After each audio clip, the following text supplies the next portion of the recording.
আসসালামু আলাইকুম viewers, welcome back to my channel শখের এগ্রো। শখের এগ্রোর নতুন ভিডিওতে আপনাদেরকে স্বাগতম জানাচ্ছি। তো স্ক্রিনে দেখতে পাচ্ছেন একটি খাঁচা। তো আমি এই খাঁচাটা নতুন তৈরি করেছি আমার দেশি মুরগিদের জন্য। তো এই খাঁচাটা তৈরি করতে আমার কত টাকা খরচ পড়লো সেটাই আজকে আমি আপনাদের সাথে শেয়ার করব। তো আমি এই খাঁচার একটি শর্ট ভিডিও আপলোড করেছিলাম আমার শখের এগ্রো ইউটিউব চ্যানেলে। সেখানে অনেকেই দাম জানতে চেয়েছেন, মানে কত টাকা খরচ পড়েছে সেটাই জানতে চেয়েছেন।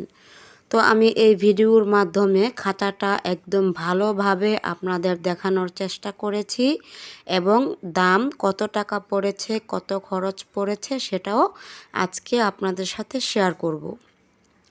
তো আমি এটা উপরে এবং পিছনের পার্টে টিন দিয়েছি আর সামনের 3 সাইডে নেট দিয়ে বানিয়েছি আর কাঠ দিয়ে। আর এই খাঁচাটা হচ্ছে দুইতলা বিশিষ্ট খাঁচাটা আমি বানিয়েছি। নিচে 2টা খোপ দিয়েছি, উপরে 2টা খোপ দিয়েছি। তো 2টা খোপে 2 সাইডে মুরগি রাখা যাবে, নিচেও 2 সাইডে মুরগি রাখা যাবে এর জন্য। আর ভিডিওতে আপনারা অবশ্যই দেখতে পাচ্ছেন খাঁচাটা কীরকম হয়েছে বানানো। আমি খোপগুলোও দরজা খুলে আপনাদেরকে দেখানোর চেষ্টা করেছি। আশা করছি আপনারা খুব ভালোভাবে বুঝতে পারবেন যেন খাঁচাটা কীরকমভাবে তৈরি করেছি এবং কি কি আসবাবপত্র এটাতে দিয়েছি আমি।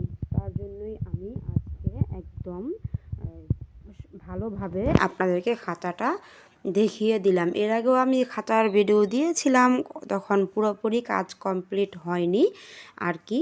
তো আজকে কমপ্লিট হয়েছে, এর জন্য আমি ফুল ভিডিওটা একদম সুন্দরভাবে আপনাদেরকে দেখিয়ে দিলাম। তো আমার এই খাঁচাটার মোট খরচ পড়েছে 11,500 টাকা।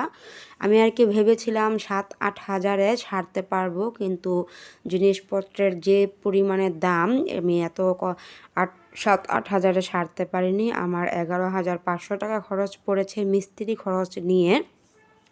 তো মিস্ত্রি খরচ পড়েছে, 3 দিন লেগেছে আমার এই খাঁচাটা তৈরি করতে। তো 3 দিনে মিস্ত্রি দিনে 800 টাকা করে মজুরি নিয়েছে। তো 3 দিনে 800 করে 2,400 টাকা হয়।